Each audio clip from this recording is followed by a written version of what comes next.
teachers were like, oh, they're going to love this story. And seventh grade read Red Scarf Girl. And it's just an excerpt. And all of my teachers were scrambling, like, where's the rest of the story? The kids don't want to stop. And so that's what they were finding, is those pieces. We also took a really long, hard look at the autobiography of Frederick Douglass, because I didn't want my teachers uncomfortable with the topic they were having to teach. And when they are uncomfortable and scared of that topic, they teach it on eggshells and don't do it justice. And so we did a lot of prep work in how are we going to teach this and how are we going to talk about tough subjects with kids.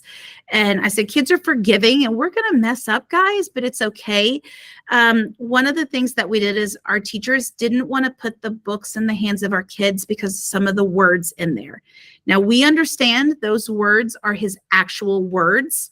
But there have been backlashes to other schools in our state because of things like that. And our teachers, I'll be honest, didn't want to end up on the news. You know, they don't want to be the one that gets in trouble. They always feel like certain parents are always looking for something to tattle on. So we actually took whole chapters and just made PDFs of them. Or some of our teachers, I hate to say they did this, but they cut the books apart, you know, like they just wanted to do that.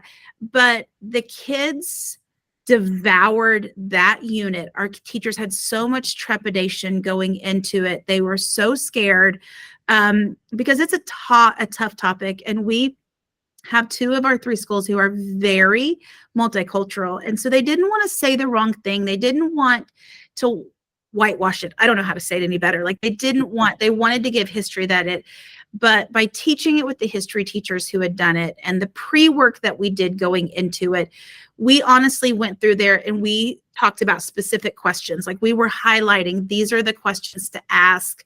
And so those pieces, and then to watch the kids, and they're like, they're not going to want to read the Gettysburg Address. Like who wants to read that dry document? But when we put it in the place of history with what they're reading about, it just connected the pieces. My own daughter was in 8th grade last year, and she's like, Mom, have you ever heard of Anne Frank? And like the way they were actually doing a play, like, I know that sounds silly, but so many times we don't give kids roles and just let them read the story out loud. And the kids loved it. They were changing their voices and those pieces like that. So it was small pieces like that that I saw kids come alive. I saw one teacher with the gold rush and that short story piece at the very end of that. She was like, don't take that away from me. Do not take it away. My kids have to write short stories. They have to dig into that. They loved it. And her kids left confident in their writing skills and those pieces.